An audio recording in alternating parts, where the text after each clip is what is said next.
Welcome to the Wallingford Sports Show, brought to you by Buffalo Wild Wings, Jack Burford Chevrolet, ExpressRoofing.net, Madison County FarmersMarket.com, and Madison County Schoolsports.com.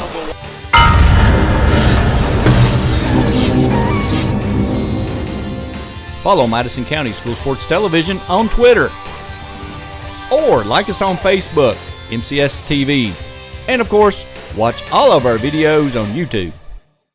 Welcome into the Wallingford Sports Show. I am Michael Watkins, along with Hugh Davis. Pretty exciting show today, Hugh Davis. Got the head softball coach for the Colonels softball team, Jane Worthington, will join us in our third segment. We'll also have EKU defensive coordinator Kurt Mattix join us. NBA playoffs are now underway. What a great end to the season for the NBA. And then obviously we'll crown our Solo Diamond Sports Academy Players of the Week in our final segment coming up. But an exciting show, and glad to have you along, sir. The sun is about to creep on us. I was going to say, the weather compared to last Monday is completely different. Last week was you and I didn't need jackets. No, it wasn't cold. But it was cloudy and a little windy, so it was borderline jackets. Today, well, I don't think a jacket is necessary. I'm not going to have a whole lot of luck looking at the camera tonight. Well, I think there might be some people that won't have a problem with that, though, Hugh. Right, I know. A lot of them won't. But the NBA playoffs are underway. Again, a tremendous end of the season. The Golden State Warriors finished with the best record in NBA history. They knock off the record that was once held by the 96 Chicago Bulls. And then Kobe Bryant goes off for 60 points in his final game as an NBA player. And the timeline for that was just tremendous, how this kind of bookend.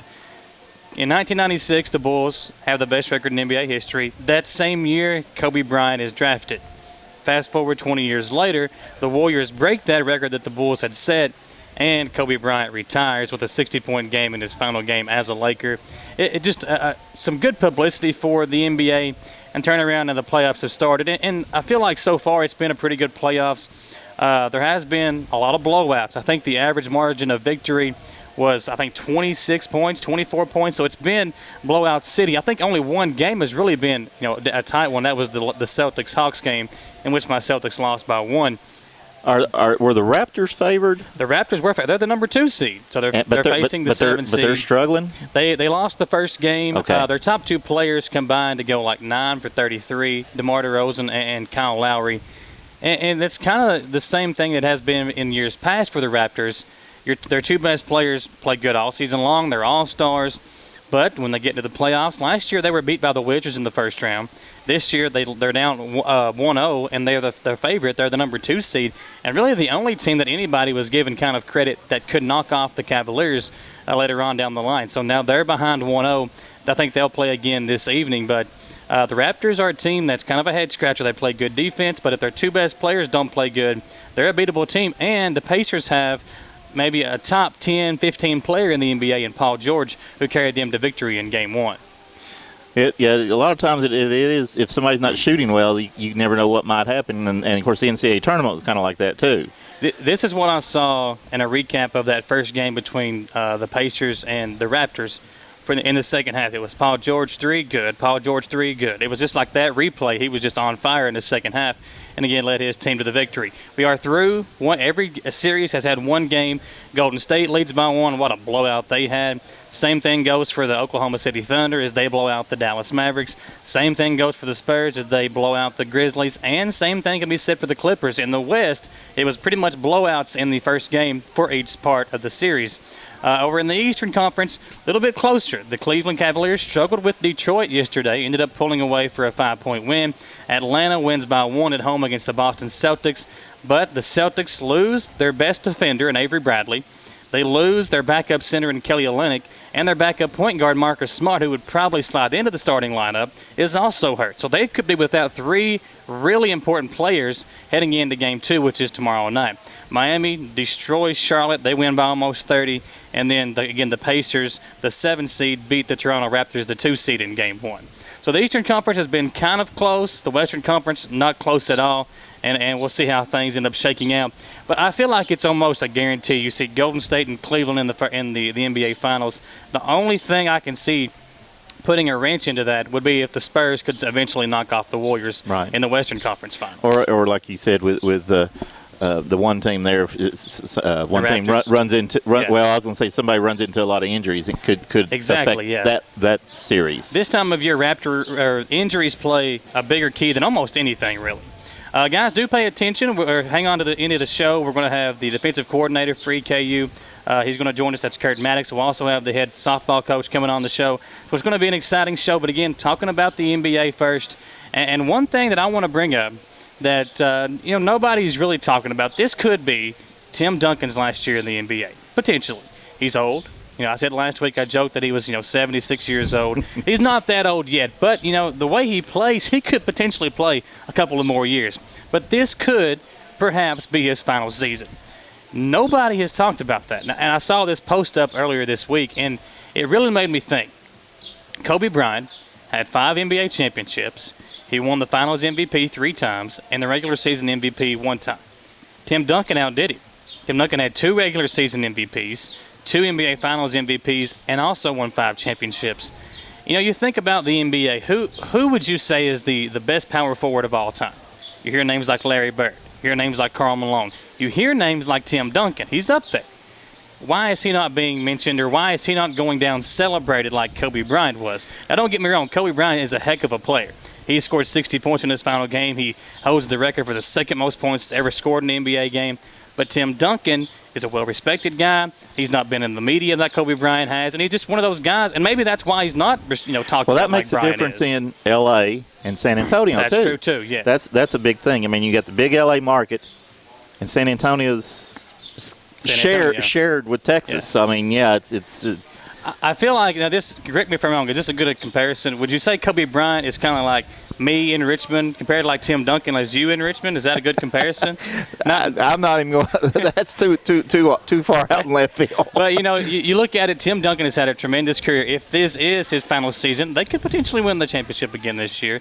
He's got to go down as one of the best of all time, not only at his position, but in NBA history. He's, talked about, is he a center? Is he a power forward? He came into the league as a starting power forward, and he's had centers like Nazim Muhammad, who I'm sure UK fans will like. He's had Rasho Nesterovic as a starting center. He's had Tiago Splitter as a starting center, and he's won NBA championships. When you look at it, he's pretty much had to anchor the paint for San Antonio by himself for the last 8 to 10 years. So Tim Duncan, again, if this is his final season, tremendous career. And again, I just wanted to put that out there that Kobe Bryant has been celebrated, and Tim Duncan, who has been just as good, if not better, as far as a career goes, has not really been talked about if this is his final season. Well, the other thing I just thought of too is Kobe, of course, came in as out of high school. That's true. They celebrated a little more. Yeah. Tim Duncan spent 4 years at Wake Forest. So that's another thing. Yeah, exactly. So I mean, a little different situations there. So I mean, it is, and again, both of them are tremendous players. Probably top 10, both of them in the top 10 as far as NBA history goes. But I just wanted to talk about that. I saw that post. It was interesting to me. I wanted to kind of see what you thought. Guys, hang tight. We're going to take a short break, come back, and we'll get the new defensive coordinator for the EKU Colonels on with us back in a few moments on the Wallingford Sports Show on 1340 WEKY and on 1550 WIRV. Welcome to the Wallingford Sports Show, brought to you by Buffalo Wild Wings, Jack Burford Chevrolet, ExpressRoofing.net, Madison County FarmersMarket.com, and Madison County SchoolSports.com.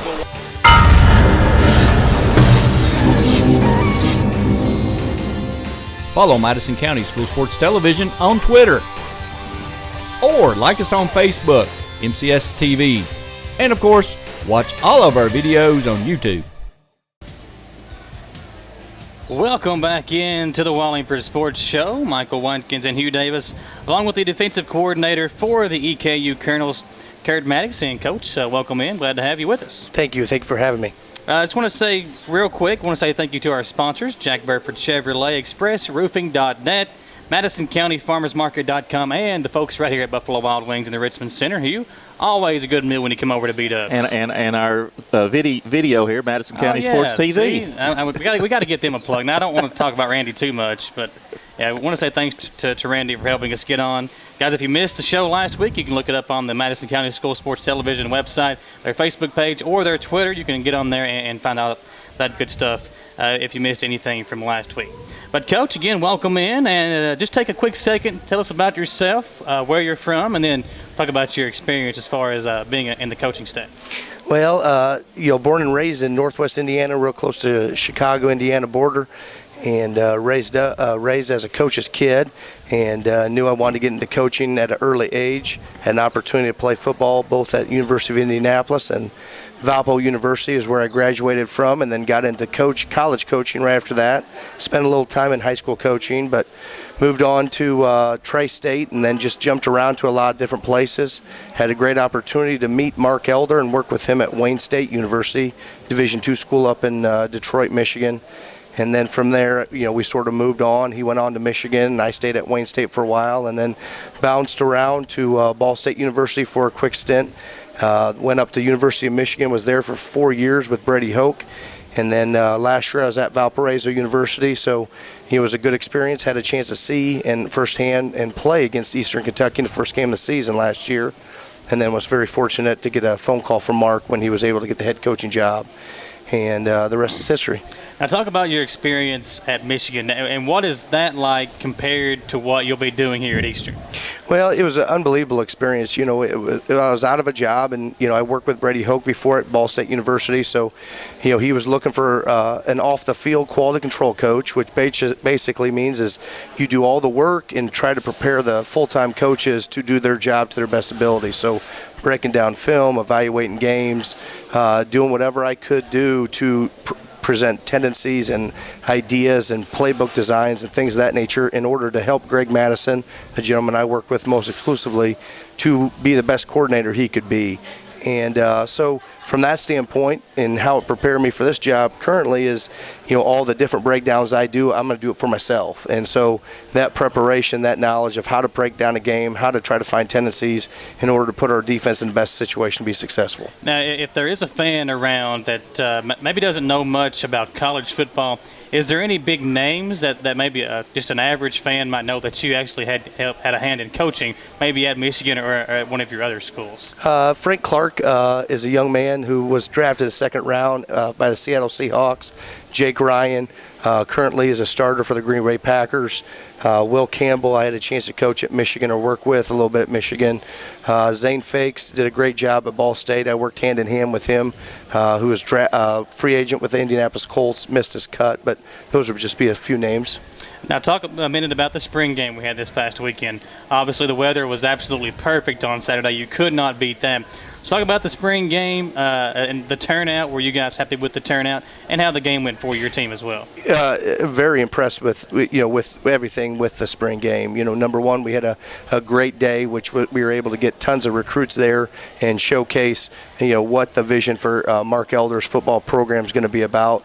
And number one, and then number two, as far as the turnout, I was up in the press box, so I didn't get a chance to see all the fans, but I know with the number of recruits we had and then the parent support and all that other stuff, because a lot of them went down onto the field right after the game, and I was trying to wake my way through the stands. It was a pretty neat environment to be a part of. And then the spring game itself, there were some good plays by both the offense and defense, which is what you want to see. Having had a chance to evaluate it, there's definitely some things from a coaching perspective that I was disappointed that happened, but in the same regards, there were some things I was really excited to see, because when there's people in the stands, sometimes it changes the environment of the players, different mindset, different atmosphere. We talk about the lights go on in a stadium type mentality. So, that was great to use that as an example of, how we need to perform, especially in Roy Kidd Stadium as far as being able to do those types of things. So, but it was a great environment. It was a lot of fun. Now you talked about recruits and the recruits that you guys had in. Do you have any particular job as far as recruiting goes, or is that just like a full staff kind of thing? It's changed a lot. Recruiting has changed a lot in the last 10 years. years. We have a recruiting coordinator on our staff named Brandon Lawson, who sort of oversees everything. And then from there, we have a recruiting assistant that we just recently hired. And so what they're going to do is they're going to try to narrow down names and help us with that. But ultimately, each coach, and it can be random on staffs, but our staff is going to have area-specific recruiting. So after you get into your area-specific recruiting, for me, it's going to be Indiana and Western Kentucky. And then after area-specific, then that position coach is going to evaluate that individual. Then it ultimately will come back to me as a coordinator to evaluate that prospect. Ultimately then go to our head coach. So it's sort of like a pecking order of that, but each coach is going to be area-specific, as far as being able to find prospects in that area, bring them to that position coach, and then the ball gets rolling from there. Okay, so kind of a trickle-down effect after that. No question. And every coach, every staff's a little bit different. When I was at Michigan, it was area recruiting only. So each coach went out nationally and recruited their area. Same with Coach Elder when he was at Tennessee. He recruited tight ends only, specialists only, because those are the areas that he was evaluated for. Now, at a school like Eastern, again, not nationally, as far as like a Michigan or an Ohio State, do you all do focus nationally, or do you kind of focus more closer to home? Well, just like anything, we have our designated areas, but within those areas, we still have the relationships that I have up in Michigan. So, Cass Tech and a couple other schools that, you might contact as far as, schools that you might want to recruit just because of the relationships with those coaches that you've had throughout the years. I've recruited Indiana, I've recruited Ohio, and all, like I said, a lot of our coaches came from different areas. Coach Gibson is born and raised in Kentucky, so he has a great relationship with a lot of Kentucky high school coaches, so he's called some guys to help me when I haven't been able to get a hold of them. So it all depends on that area, but without question, we're going to recruit nationally with relationship base, but we definitely want to tie or draw a circle 6 hours around our school and really try to use that as our blueprint for success. Okay. Now, real quick, just talk about your staff, or as far as your own defensive staff, and then your kind of system that you'll be implementing at Eastern as well. Okay. Coach in our secondary is Shannon Morrison, who came from Ball State University, and I'll work with him. He's going to coach all the secondary, but I'll work with him a little bit with the safeties. Chase Gibson is going to be our linebacker coach. He came with Mark from the University of Tennessee. In a similar role than I was at University of Michigan, a quality control type coach. And then Walt Stewart, who came from FAMU, Florida A&M, and he'll be coaching our defensive line. And, because of most of the time when I was at University of Michigan, I worked with the rush ends and different things of that nature. I do go down and work with the defensive line a little bit, if Walt has to be on some special teams and things of that nature. But I'll spend most of my time in the secondary working with the safeties. Now, as far as the defense goes, will EKU be like a 3-4, a 4-3 type defense? And talk about that for a minute. Great. We're going to be a 4-down front, but we're going to be very multiple in it. So to say that's what we're going to primarily be in, 4-down defensive linemen. But, with today's game being so spread open and all that other stuff, you have to have the variables of having a 3-man front in that. But, come Purdue, day one of Purdue, we'll be more likely in a 4-down front. Coverage-wise, we're going to have, whether it be 4 defensive backs or 5 defensive backs, we're going to try to match personnel. If they're going to come out with a lot of skill set, we're going to try to match that with a lot of skill set. So, defensive back-wise, linebacker-wise, linebackers, we're going to either have 3 or 2 on the field, and then defensive line will have 4 or 3, and defensive backs will have 4 or 5, depending on the type of sets. But we're going to be very multiple up front. We're going to have 4-man front, but our front's going to be maybe a bear defense, maybe an even front, maybe just an over or under type deal, but we're going to be moving around a little bit, utilizing our speed and quickness as well as some of the bigger brute guys inside. Now, before we get you out of here, talked about some of the players that have stepped up this spring. Just take a second and talk about some of the guys that you've really been impressed with as your first spring here at Eastern. Yep, no question. The first guy that I want to talk about is Keontae Worthington. He's going to be a senior. And, without question, he was our leader in the back end. Did a lot of great things throughout spring. Took on that leadership role that we were asking him to do and really did a great job with that. Jeff Kennedy at linebacker did a really nice job as far as a returning guy that had some snaps and stuff like that. And without question, up front, our leader was Avery Pitt. Did some really good things. Avery's a little bit of a quiet guy, but he plays with a big stick as far as his toughness and all that. Now, some newer guys that didn't necessarily play as many snaps for us that did some good things, redshirt or something like that, was Ben Bascom. Did a nice job, put him at the nickel position, and did a really good job in coverages, pretty good blitzer off the edge. At linebacker, some new guys that maybe people haven't heard of is Corey Glass, who and then Kamari Walden did some good stuff for us at the linebacker level for some newcomers. And then finally, two guys, defensive end is Taquan Evans and then Xavier Garcia. We're two defensive end type bodies that, Xavier's a mid-year transfer as far as from a junior college, and Taquan was a redshirt candidate from last season. All right, Coach, we appreciate it. We look forward to the season, and I look forward to having you back on the show once we get closer to Purdue coming up at the first game of the year. Thank you so much for having me. All right, Coach, thank you very much. We're back in a minute, guys. We'll have the head softball coach, Jane Worthington, will join us, talk about the EKU softball team. Back in a moment on the Wallingford Sports Show on 1340 WEKY and on 1550 WIRV. Welcome to the Wallingford Sports Show, brought to you by Buffalo Wild Wings, Jag Burford Chevrolet, ExpressRoofing.net, Madison County FarmersMarket.com, and Madison County SchoolSports.com.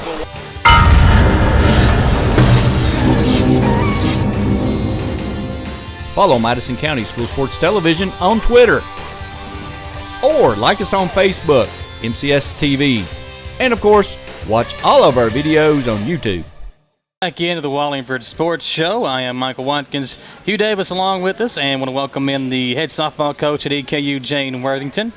Welcome in, Coach. Well, thanks for having me. Real quick, want to say thank you to our sponsors once again, Madison County SchoolSports.com. Want to say thanks to Jag Burford Chevrolet, ExpressRoofing.net, and Madison County FarmersMarket.com. We are coming at you live from Buffalo Wild Wings in the Richmond Center. And here in the final break, after our next commercial break, we will be crowning our Solo Diamond Sports Academy Players of the Week. Our softball player will be from Estill County, and our baseball player from Model. But again, Coach Jane Worthington joining us, and 24 years as the head coach at EKU. Quite a career, and just talk about your time at Eastern when you look back over it, and then talk about the team that you've got this year. Well, looking back, started the program from ground up. They gave me 2 scholarships and said, go for it. Oh, yeah. So, we did the best with what we had at the time, and then slowly have gotten more support over the years. And with that support, our team has gotten much better. Now, we were talking to Hugh, or I was talking to Hugh before the show, and he said that you had 7 players from California, I think a few of them from Utah, and you are from Utah. So just kind of talk about your pipeline to the western part of the nation and those states over there, and how you're able to bring those players in. Right. And when I first got here, Kentucky was still playing slow pitch. So that somewhat forced me to go out of state and get some recruits in the beginning, and then to convert some of the better slow pitch players into fast pitch players. But California is a hotbed, and there are only so many Division I programs in California, and so most of those players are brought up knowing that they're probably going to have to leave the state if they want to play in college. And I'm telling you, once I get them out here, they love it, and they love the experience. They love Kentucky, and they just like being here. Now, Hugh, you've got a pretty big first-hand as to watching the team and the last. How long have you been involved with softball? Since the beginning, also. So you've been there since day one. If you want to talk to Coach real quick, we'll let you kind of fill her out a little bit. Yeah. Well, talking about the pipeline, I know this year you've got a freshman and a senior from the same high school. I'm assuming they played that same year with Fobbs and Clark. They did, just overlapped a little bit. They didn't. I wouldn't say that they were best friends because one would have been a freshman while the other one was a senior. But yeah, they knew each other, and they also came from a same summer program. And then I know you got one player this year from California, played at Pacifica High School, and I think she's the 3rd or 4th player from that high school. That's correct too. Yeah, that's a powerhouse high school out of California. Has been in the playoffs year after year, and again, after one person hears about Eastern Kentucky from that area and they have good things to say, then it really helps us from recruiting. And we mentioned one of the seniors, Sarah Fobbs. Talk about your other 2 seniors, and Haley Flynn and Kayla Joyce. Right, and all 3 of them are going to be, they've had an outstanding year. They're all leaders. They're all going to graduate on time. One in pre-med, the other 2, one in sports management and the other one in criminal justice, and they're all, all 3 of them may be looking on to coaching too while they're getting in that area. which tells you a lot about the kind of kid you have. You know, anybody that wants to continue in coaching, that's the kind of player that I want. Yeah. The hard-nosed one. Yes. You're second in the conference right now, 13-3. Jacksonville State, who's always at the top, 17-0. Don't like that school. Don't like that school. Not many of us do in any sport. I don't think you can be a colonel though and have good feelings for Jacksonville State though. But we have them the weekend of April 30th and May 1st. This weekend we will be playing Southeast Missouri and Tennessee Martin. Maybe a little bit if you know what they. Right, and the thing is that it really doesn't make any difference. Yes, Jacksonville's always a powerhouse, but the teams that are in 7th and 8th and even 9th for that matter are no pushovers. Every single game that we go out there is going to be important for us, and none of them are going to be easy. So we're going to take them one at a time. First SEMO, I believe, started preparing for that one, and then Tennessee Martin, and then we'll get to Jacksonville. Right. And of course tomorrow host another one of your former schools, Miami, Ohio, coming down for a doubleheader at 4 o'clock tomorrow. Right, and I was fortunate enough to get my master's at Miami, Ohio. Before I got this job, which I absolutely love, an administrator there introduced me to Eastern Kentucky, and I didn't know a lot about it at the time. But after my interview here, thought it was a great place, and it's 25 years later, So you must have liked it a little bit. Yeah, I liked it a little bit. But yeah, Miami's a solid team. They're going to be, I think they have 45 home runs or something like that on the year, so they're going to hit the ball. We beat them last year. In fact, we run-ruled them last year, but just like any sport, from one game to the next, it could happen in reverse this year. Yeah. Well, that's one thing I've learned about being involved in sports. Whenever something like that happens, when you blow out a team one year, that just makes them even hungrier whenever you come back to play them the following year. You look at Kentucky, UCLA this past season, or in years past, you've seen other games like that in which a team blows out one team the prior year, and then he comes back and they're just ready to get some revenge on the team that beat them so bad. So hopefully that won't happen for you all this upcoming weekend. Yeah, hopefully not. Tomorrow. Okay. Yeah, that tomorrow, and then also tomorrow they're gonna. If people want to come out, which would be great. The games are at 4 and 6. They're also giving away. Campus Rec is giving away hot dogs and T-shirts. 100 hot dogs and water. And I think about 100 T-shirts too. I think, or more. I can't remember on the T-shirts. Perfect. And you all play on the intramural fields, correct? We're right. We have our own field, but it's right there where the intramural fields are. Yes. So, if you are familiar with where the EKU Rec Center is, or the Fitness and Wellness Center, you turn right at the red light. You go down the street there. It's kind of at the end of the street there, correct? Right. Well, of course, more specifically. The rec center's next to the football field, and then you go to the red light and then you take a right in the softball fields at the end. So, yes. There you go. I spent a lot of time on the football fields at EKU, and when I say spent a lot of time on the field, I was literally on the field quite a bit. I was not much of a coordinated when it came to football and softball. Coach, I'm sure you're a good coach, but I don't think you can make me very good. I'm probably the worst softball player to ever hold a bat. You know what? I'm going to challenge you to come out there, and if you're the worst one, I think I'm skilled enough that I can get you to hit the ball. That might be the next thing we can put on TV there, Randy. We may have a project coming up later on. I think that'd be a great challenge. So, yeah, but guys, get out and support the EKU ladies softball team. Now, the bigger games are down the line. I talk about maybe the OVC playoffs coming up, where they'll be held at this year. OVC playoffs for the first time are going to be at a neutral site, and it's going to be in Oxford, Alabama, which is only about 30 minutes from Jacksonville State. So that might be a disadvantage. However, sometimes it's nice to just get on the road and know where you're going. And the city of Oxford down there has a signature field, and they've got everything all set up, ready to go for us. And I don't expect them to do anything but a great job down there. And that'll be toward the end of May? I want to say, is it the 11th to the 14th, maybe? Okay. Yeah.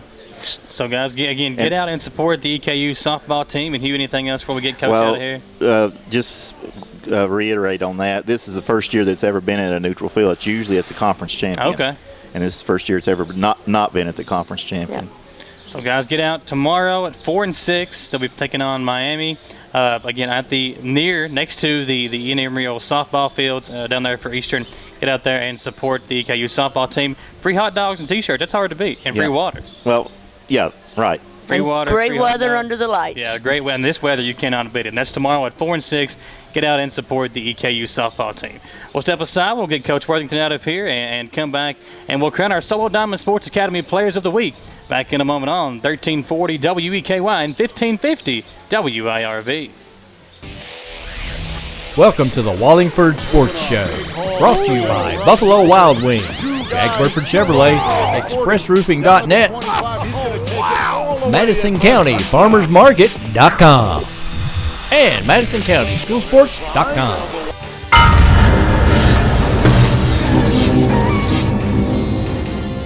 Follow Madison County School Sports Television on Twitter, or like us on Facebook, MCS TV, and of course, watch all of our videos on YouTube. Coming at you live from Buffalo Wild Wings and the Wallingford Sports Show. Glad to have you tuned in. Hugh Davis and Michael Watkins on the show. I want to say thanks to the defensive coordinator, Kurt Mattix, for joining us, and the head softball coach, Jane Worthington, for coming over. And Hugh Davis, a busy week for us. We had softball and baseball on the radio this week. We had the Model versus Williamstown baseball game. Final score was 5-8. Model lost on Tuesday night, but a good comeback. They were down 8-1 heading in to the bottom of the seventh. Scored 4 runs, loaded the bases, had the tying run on first, the winning run at the plate, and a strikeout ended the game. But a good comeback as Model tried to fight their way back.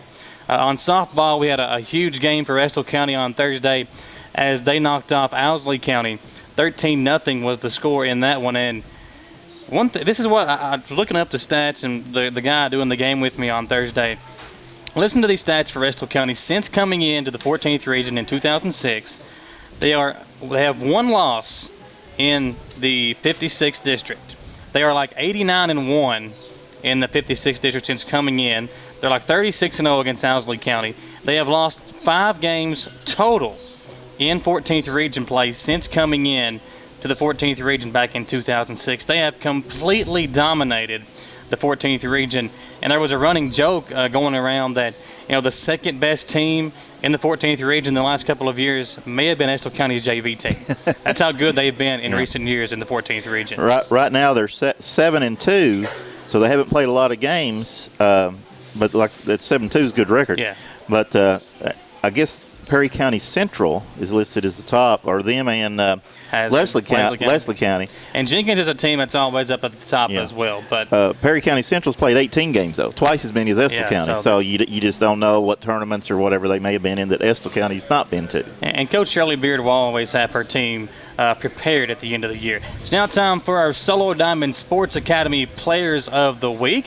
This week for softball, we'll go with Lindsey Wood, the second baseman, the infielder, shortstop for Estill County. Now, her dad is an assistant coach. He also does some games for us on the radio. I talked to him last night. He said he was going to get me over some stats of the week that she had.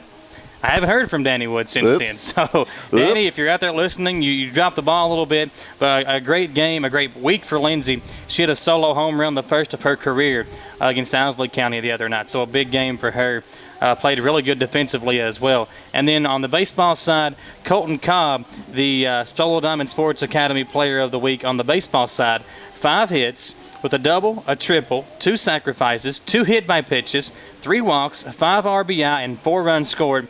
And not to mention, just a great job behind the plate for Model this week. I was going to say that was the week stats. Yeah, that was the week stats, not just one game. Okay. But now they played in the Bluegrass Tournament this weekend. They were named to the all-tournament team along with Garrison Gray and Caswell Patton.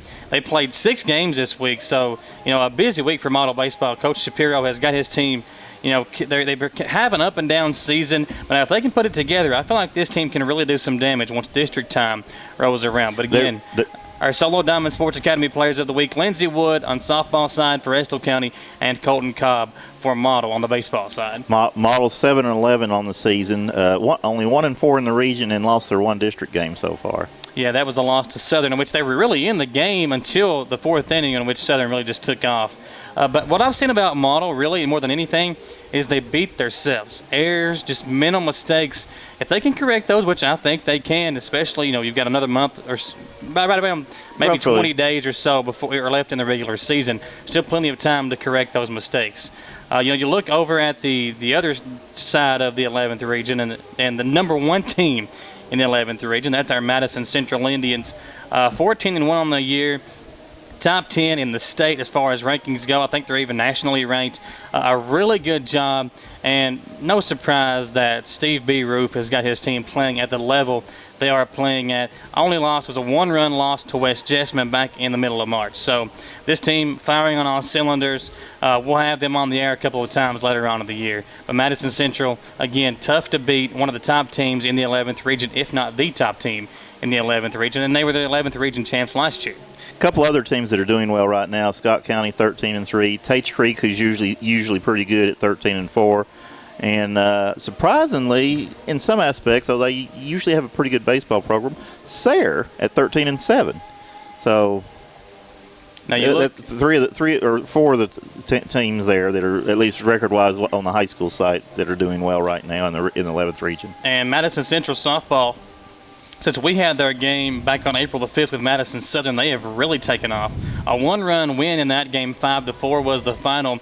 They lost their next game to Scott County, but since then they have reeled off 5 straight: a win over Woodford County, a win over Franklin County, GRC, North Odom, and PLD, Paul Lawrence Dunbar. 5 straight wins for Madison Central. They're starting to get the engine rolling and get things going as well. You talking about the loss to Scott County was one run, or what? Yeah, it was 11-1. So 11-1. Loss. Oh, sorry. Scott County's actually 16-2 in softball, yeah. So they're pretty good. And of course, as we hate to say it, Scott County's usually pretty good in most sports. So yeah, they're always top of the line, whether it be basketball, softball. I'm sure their baseball team's not bad either. And then football, right. They're always top of the 11th right. region. Guys, do want to make a programming note. The Reds, we're going to join them in progress after the show tonight. We'll just immediately switch over to Reds baseball.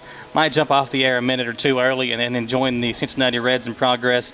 Reds, again, continuing good play. Again, nobody really knew how good the Reds are going to be this year. They didn't. I heard a lot of people say we don't expect much out of them, but for a 6-6 record to begin the year, I feel like you have to be happy with that if you're a Reds fan. Right.